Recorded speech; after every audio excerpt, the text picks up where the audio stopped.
File 9. Civil Services Exam 2005 Main General Studies. Solve papers. Paper 1.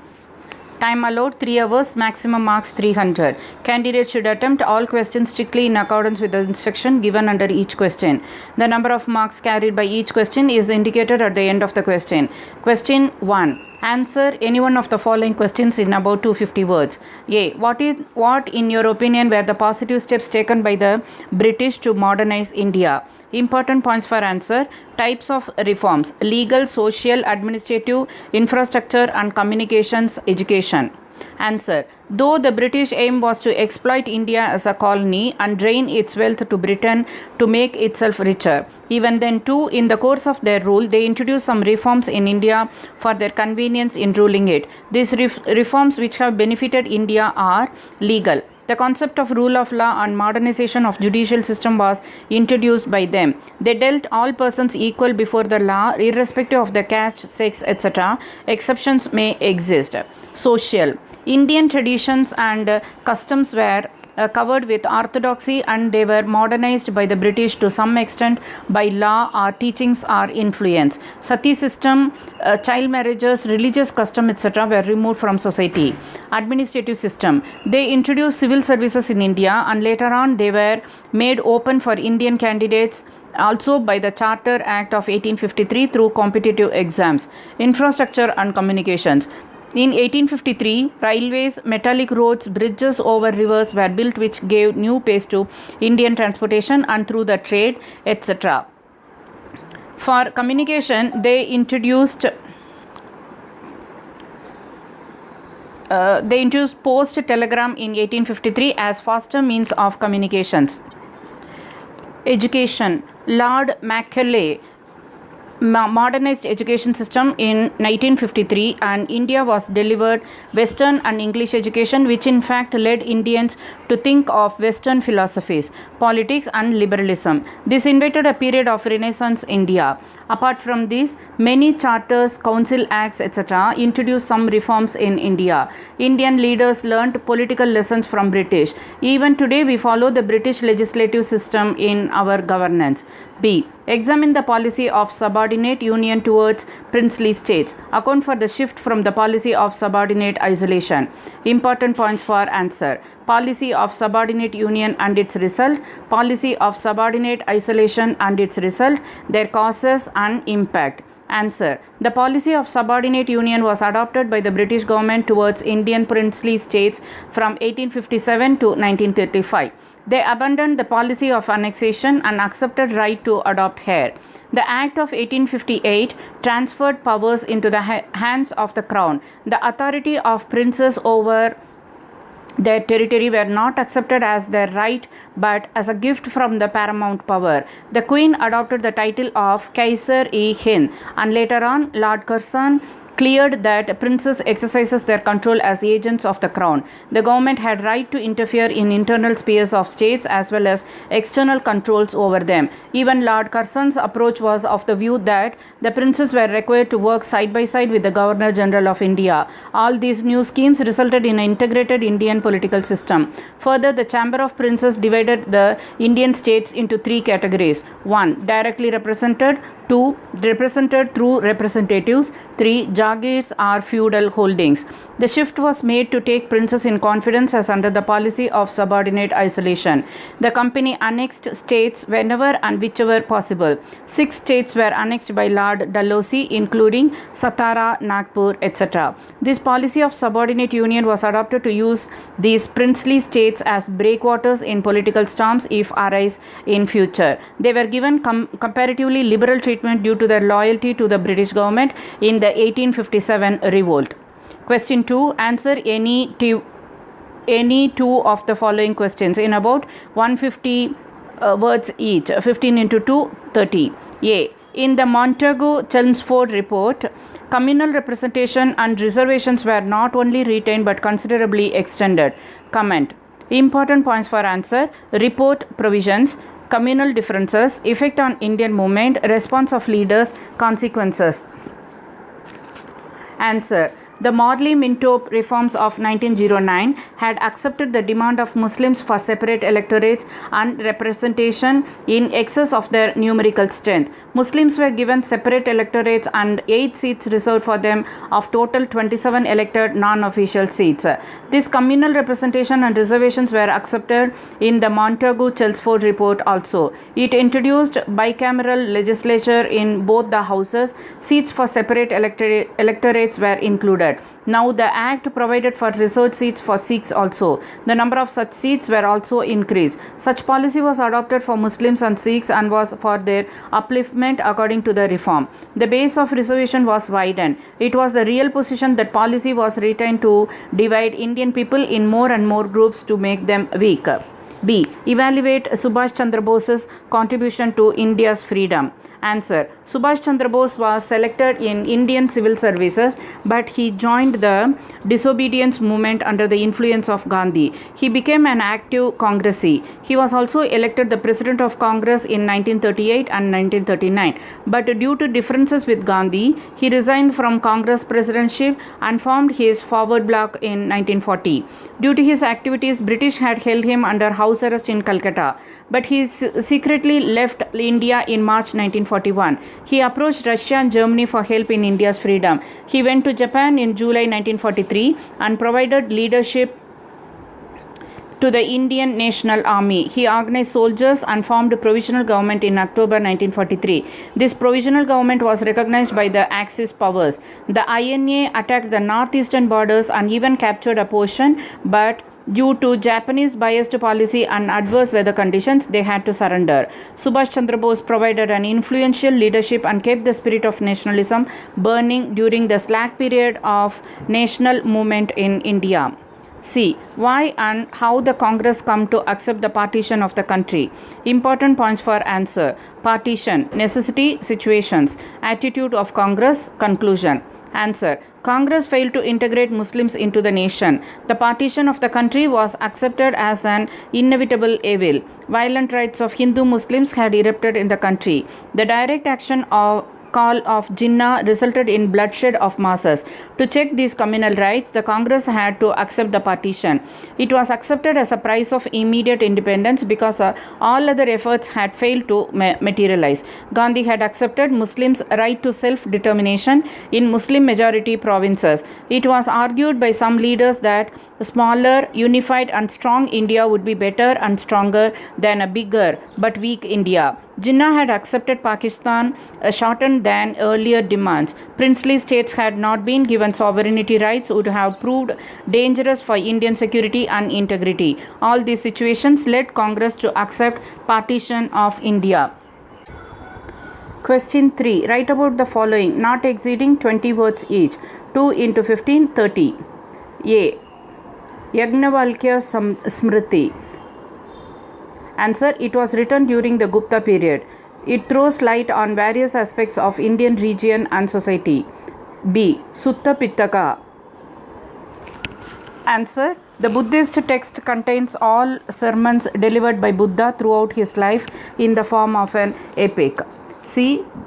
Bhagavati Sutra. Answer. It is a Jaina religion's holy text. It contains details about Mahavira, the founder of Jainism. D. Gangaikonda Cholapuram. Answer. Founded by Rajendra Chola as his capital city in Tamil Nadu, memorized his victory over North India. E. Nizamuddin Auliya. Answer. A famous Sufi saint Sultanate period. He popularized Sufi doctrines among Hindus and Muslims. Amir Khusro was his disciple. F. Raidas. Answer. A famous saint of medieval Bhakti movement. He belonged to lower caste. He was disciple of Ramananda. G. Calcutta Madrasa. Answer. To study teachings of Muslim law and related subjects. Warren Hastings set up it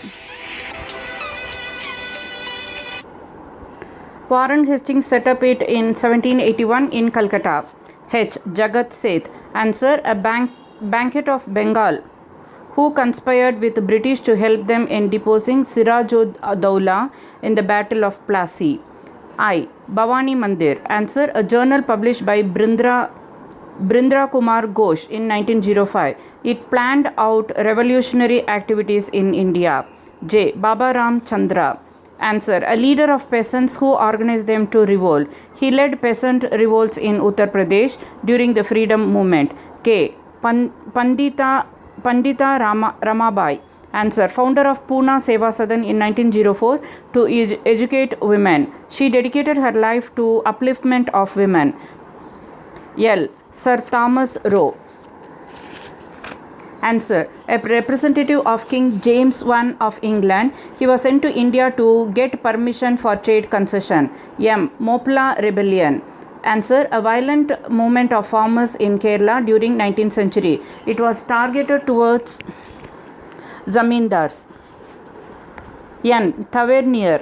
Answer. This French traveller arrived in India during the reign of Shah Jahan. He wrote an account of his time. O. Darul Uloom. Answer. An anti-British Islamic seminary founded by M.Q. Nanavatavi and R.A. Gangohi in 1867. Question 4. Answer any two of the following in about 125 words each. 10 into 2, 20. A. What are the resource bases available for the economic development of the newly created states of Jharkhand and Uttaranchal? Important points for answer. Resources of both states. Prospects of development. Answer.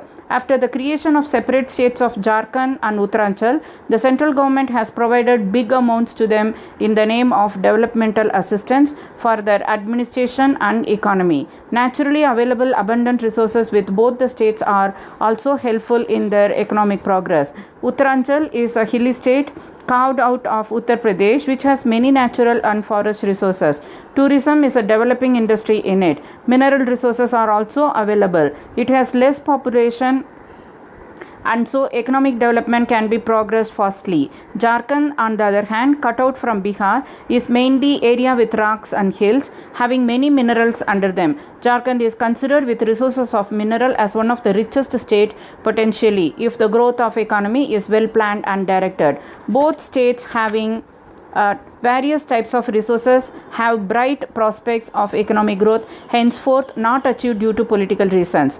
B. Elucidate the factors contributing to the growing need for water harvesting in India, both rural and urban. Important points for answer. Water harvesting, conclusion, usefulness, Indian context, rural, urban. Answer. In India, the rainfall is generally irregular and uncertain. Moreover, most of the rainfall occurs in 2 or 3 months of monsoon, while the rest of the year remains dry or with less rainfall. In such climatic conditions in India, water harvesting can fulfill the following purposes. Irrigation. In rural agriculture lands where water will require for irrigational purposes but no perennial river exists, the rainwater can be stored by check dams in ponds or tanks. Drinking water. In both the rural and urban areas, potable drinking water shortage is felt in many parts. The rainwater, if percolated in the ground, can be availed at such time. Maintain the level of groundwater. By checking the flow of water, stabilized water can be percolated to recharge the groundwater level and make it rise high. Well irrigation can be practiced with this method in dry areas. Prevention of soil erosion. Flowing water erodes soil cover of the earth and depositing the silt into rivers and sea. Checking water flow at some distances slows the speed and lessens the power of erosion. All these factors have increased the need for water harvesting in India, both rural and urban. C. Political boundaries and regional boundaries need to be coterminous. Do you agree? Important points for answer. Meaning, reasons, conclusion. Answer. Boundaries means frontiers of states between states and countries. Political boundaries may expand to less or more than the regional boundaries. Political boundary shows the area of administration under one government, demarcated either geographically or politically, while the regional boundary is a geographical concept of boundaries which divides areas of landmass. It can be said that while partitioning any country or state, the cultural aspects should be taken into consideration. Unification of cultural integrity is required to maintain political boundary safely. The political boundary may cover areas very far from the region under administration also. Archaeologists are examples that show that through Though regional boundaries end on each separate island, the political boundary does not end and cannot end if the culture and traditional integrity is maintained, though India is an exception with variety of cultures. So it is not considered to be necessary to co-terminate political and regional boundaries. Question 5. Write notes on the following in about 20 words each. 2 into 5, 10. A. Regurs. Regurs. Answer. It is a type of black soil. It is ideal for cotton crop due to its higher moisture retaining capacity. B. Karevas. Karewas. Answer. It is a strip of land on the border of Jammu and Kashmir. It is made of older alluvial soil and dissected by many streams into separate blocks. C. Negative impacts of shifting cultivation. Answer. Shifting cultivation results in exhaustion of land minerals of a particular type, making it barren and uncultivable for a period. It causes deforestation. D. Causes of droughts in India. Answer. Causes of droughts in India are failure of monsoon, uncertain and uneven distribution of rainfall, deforestation, mismanagement of situations. E. Significance of Lake Chilka. Answer. It is developed for fishing and prawn culture under the project of UNDP. It is a coastal lake in Orissa made of brackish water. Question 6. Answer any one of the following in about 250 words each. 30 marks. A. Comment on the financial relations between the Union and states in India. Has post 1991 liberalization in any way affected it?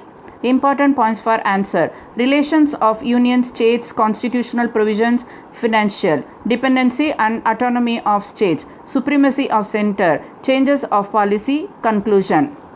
Answer. The financial relations between the center and the states are controlled by the constitutional provisions. The union list mentions the sources of revenue for the union. The goods and services which the center can tax upon are mentioned here. In the same way, the state list mentions items which the states are empowered to tax upon to collect revenue. Income tax, except agricultural income, custom duty, etc., are sources of union's revenue. Land tax, sales tax, etc., are states' subject. But apart from these two, there is a provision in the constitution according to which the union government levies some taxes which are collected and appropriated by the state governments.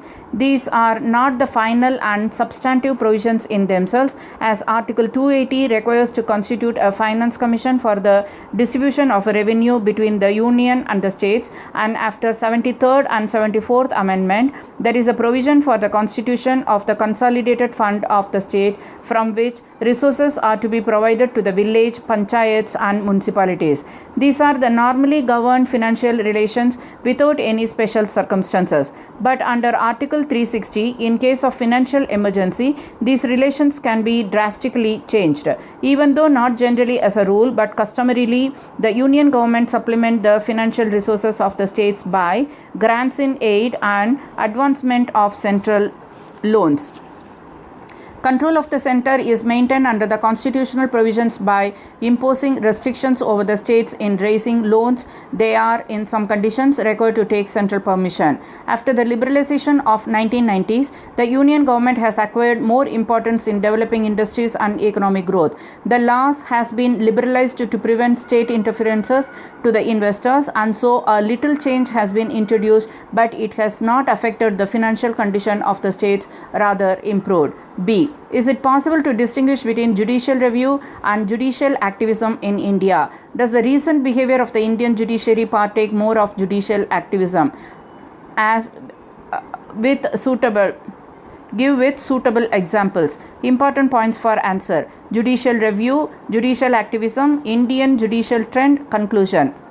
Answer. Judicial review means the interpretational and observer role of the judiciary over the legislature. In India, the judiciary is the final authority for the interpretation of constitution. If the legislature transgresses the powers given to it by the constitution, the judiciary can prevent it by declaring the act or action ultra vires. This power is called judicial review. While judicial activism is the concept how actively and quickly the judiciary performs the act of judicial review, the readiness that the courts have achieved is exercising its power to uphold the values of the Constitution have been generally come to the extent that judicial review has gradually acquired the form of judicial activism in India. We can cite the following examples to support the view that Indian judicial behavior in recent times partake more of judicial activism. Public interest litigation, PIL. The courts have overthrown or at least liberalized the concept of locus standi to allow any public spirited person or organization to bring to the notice of the court any matter of injustice and violation of constitutional rights of any downtrodden and unprivileged classes of society. The court has expanded the scope and amplitude of Article 21 to cover many basic rights under it, so that giving them the status of fundamental rights, they can be enforced against the state also, even by the PIL. In many cases, the court has acted suo motu to save the constitutional provision of rights. All these leads to conclude that at least the inclination of the court is towards the judicial activism. Question 7. Answer any one of the following in about 250 words. A. Would you say that the implementation of Panchayati system in the last 10 years has led to a real restructuring of the Indian polity? Important points for answer. Panchayati system changes brought importance, evaluation, conclusion.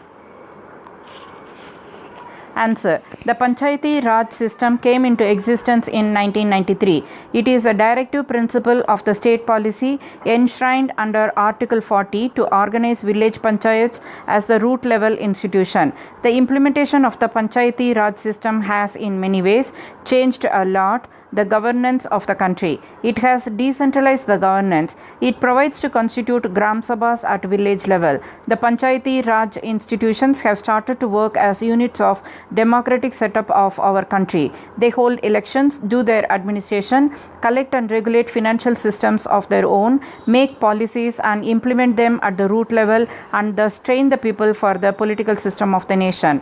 Regular elections, reservation of seats even for women have really created a great awareness as compared to the first 43 years of our freedom.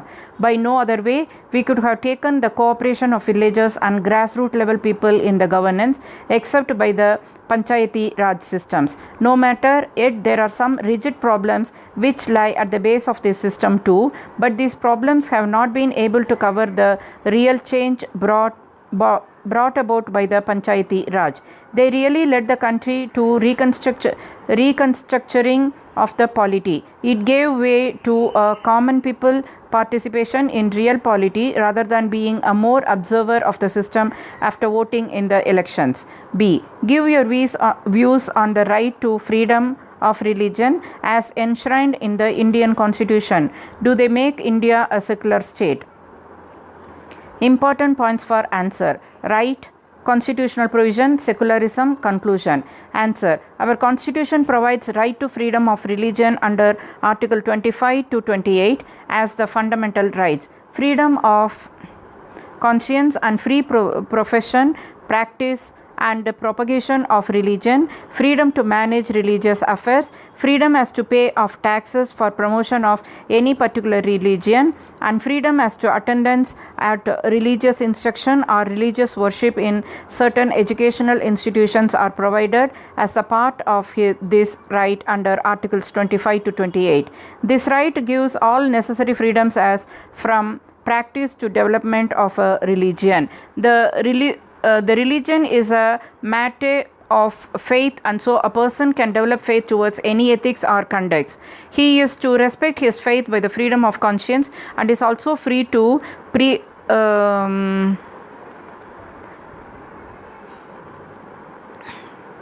preach it to others by the freedom of profession, propagation, etc. However, without freedom as to management of the religious affairs, this would have been without great impact. Question 8. Answer any two of the following in about 150 words each. 15 into 2, 30.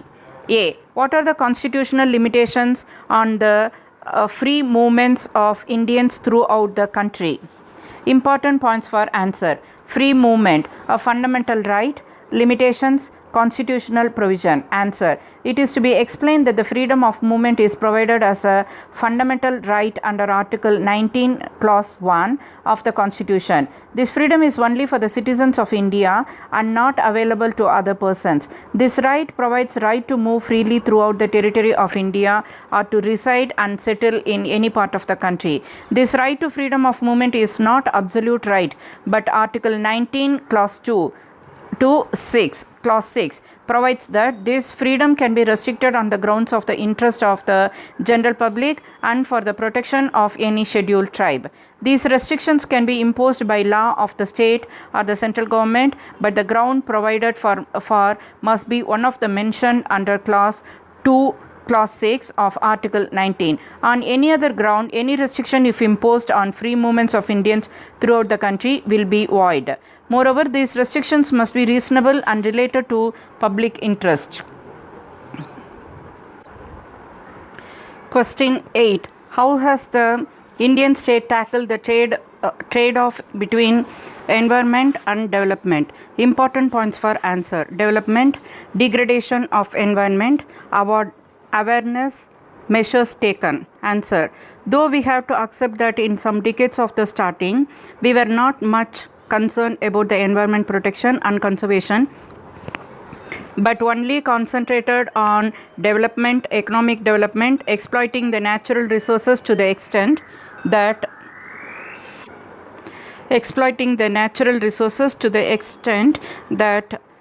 imbalance of them was caused. We used the available potential in such a toothless way that many components of environment witnessed a serious threat.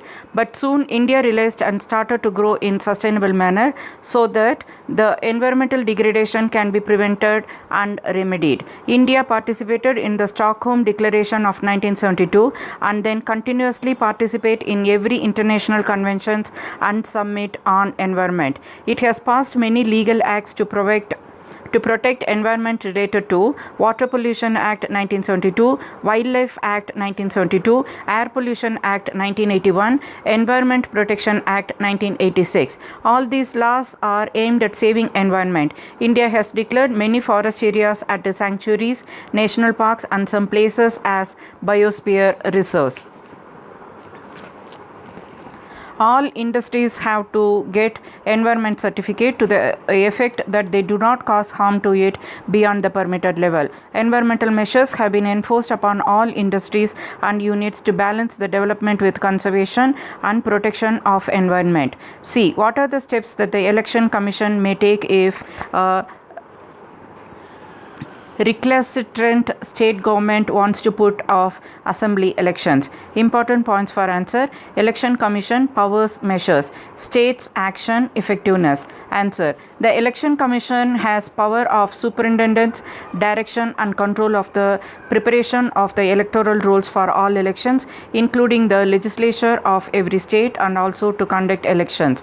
If the state legislature wants to put off assembly elections, the Election Commission may take required steps to hold the elections according to the constitutional provisions and laws made by Parliament in this regard. It is to prepare electoral rolls, the delimitation of constituencies and other necessary matters for securing the elections. The Parliament may provide the Election Commission with powers to take corrective measures in such a state. The Election Commission has power to hold elections from time to time, and so there will be no effect of the state action even if it does not want to hold elections. Question 9. Answer the following questions in about 20 words each. 2 into 5, 10. A. What is meant by double jeopardy? Answer. It means no prosecution or punishment to any person for more than once for the same offence. Indian Constitution, Article 20, Clause 2 makes provision of this effect. B. What are the protections afforded to scheduled tribes in the 5th schedule of the Indian Constitution? Answer. It contains provisions for the administration and control of scheduled areas and scheduled tribes under Article 244 of the Constitution. C. In what ways can the President of India ascertain the views of the Supreme Court on a particular bill? Answer. Under Article 143, the President can ask for advisory opinion of the Supreme Court even on a bill. D. What is the common point between Articles 14 and 226 of the Indian Constitution? Answer. Both Articles 14 and 226 of the Indian Constitution are available to every person for redressal of arbitrariness of the state. E. Who and what does the Indian Parliament consist of? Answer. The Indian Parliament consists of the President, the Lok Sabha lower house, and the Rajya Sabha upper house. Question 10. Answer any one of the following questions in about 250 words. A. Discuss the impact of globalization on higher education in India. Important points for answer. Globalization, higher education, benefits, demerits, final conclusion. Answer. Globalization has given boost to the higher education in India by opening horizons of progress in every sector. For example, by globalization, IT sector has progressed by leaps and bounds, and so many software technicians and IITians have got glorious opportunities of prosperous career. This has encouraged students for pertaining higher education and educational institutions for imparting modernized and skillful education which can prepare workers and officers to compete in the world. BOPs have also given various opportunities in this field. Foreign investment has played a great role in modernizing and developing education. The funds of government was limited and not enough to make such world level educational services available to Indian students. Multinational companies are also taking interest in providing education, and government has also liberalized policies to allow private colleges and schools. Not only impact on economic side by globalization, but also on the knowledge part has been impacting educational growth by visits of faculties from foreign countries. Educational institutes invite and send experts for the purpose of more interaction in this direction, making Indian education aware of the world requirements. Various modern techniques like multimedia and digitization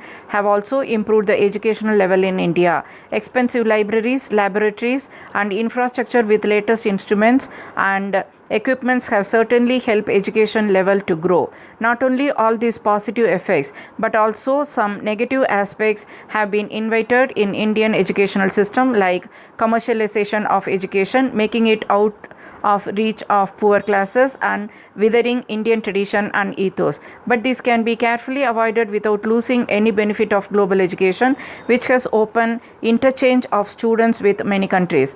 B. What is disaster management? Discuss the steps required to tackle natural disasters. Important points for answer. Disaster management, meaning, requirement. Steps suggested. Natural disasters.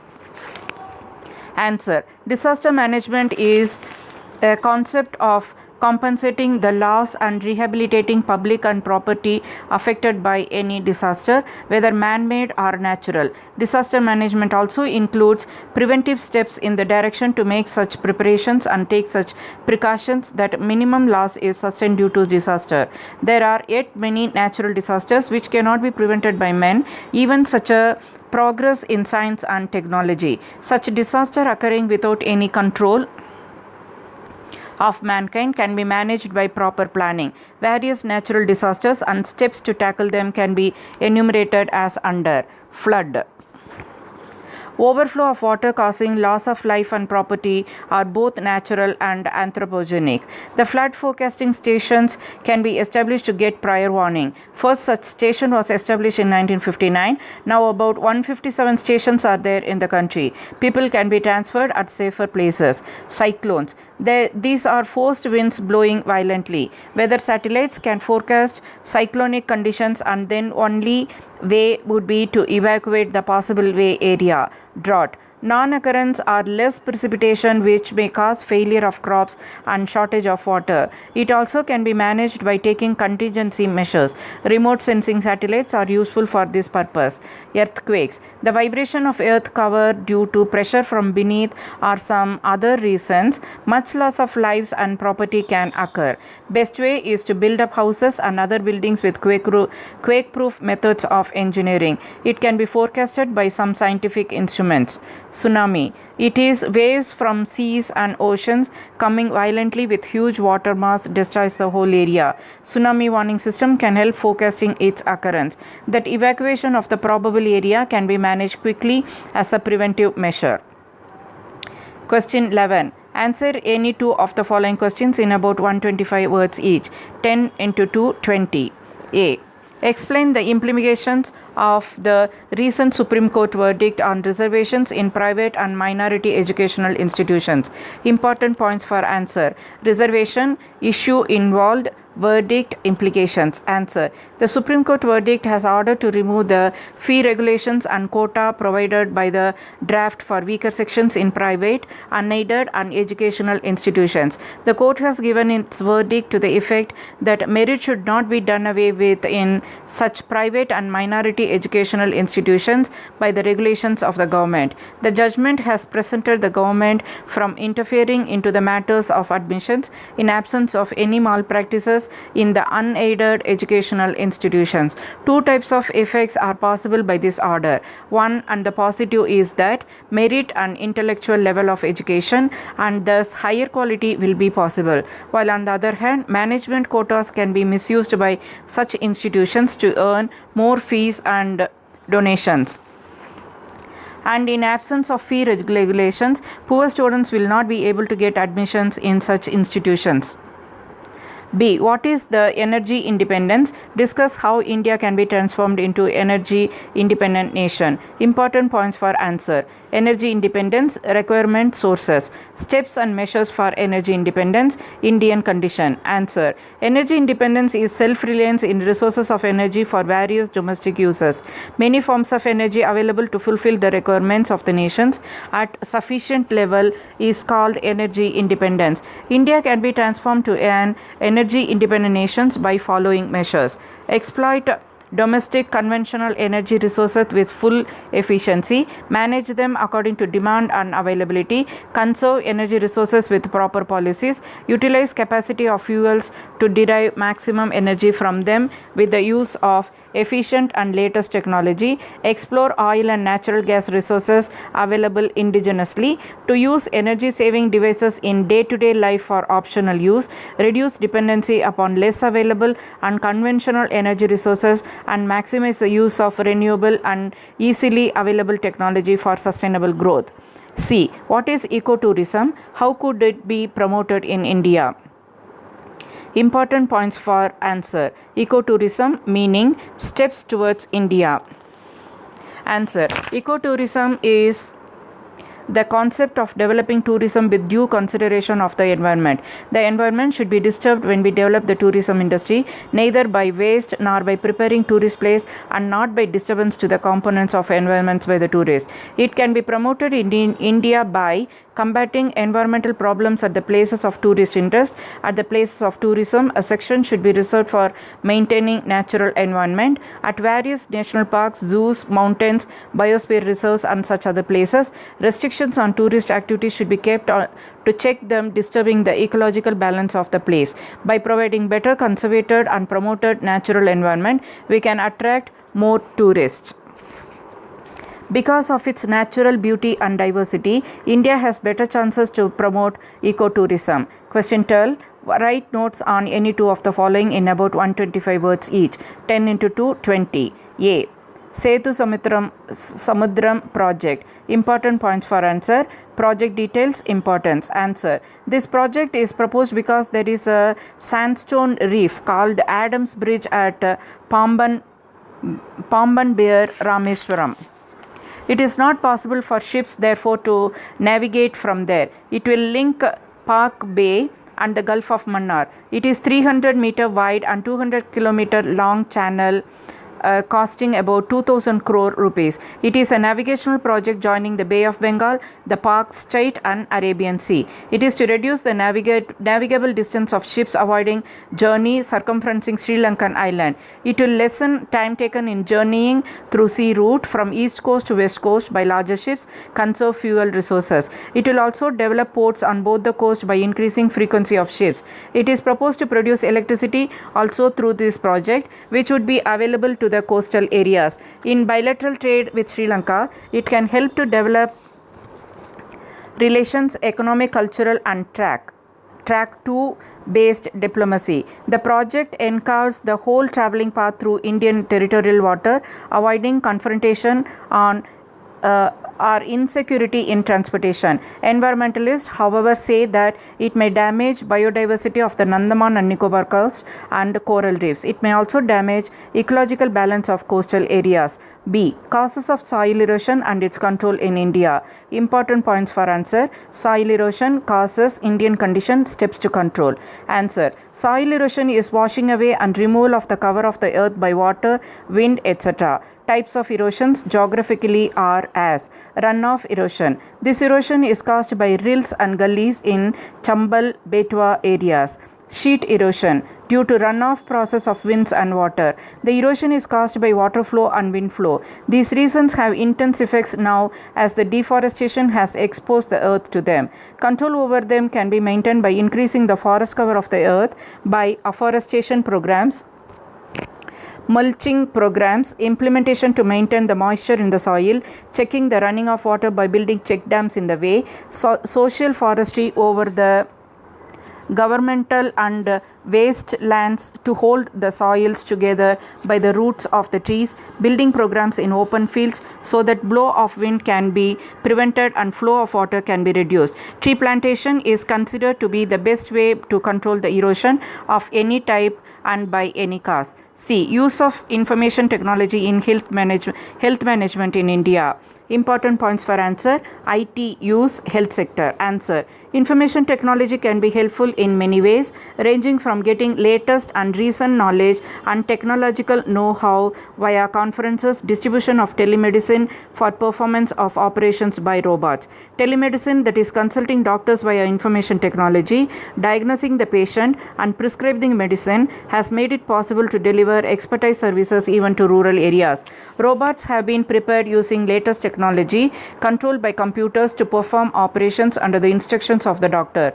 This technique can help to simultaneously perform more than one operation by a single doctor. For medical science experts, it is quite necessary to update their knowledge. World-level conferences can be held to train and guide doctors by foreign experts without journeying and attending classrooms.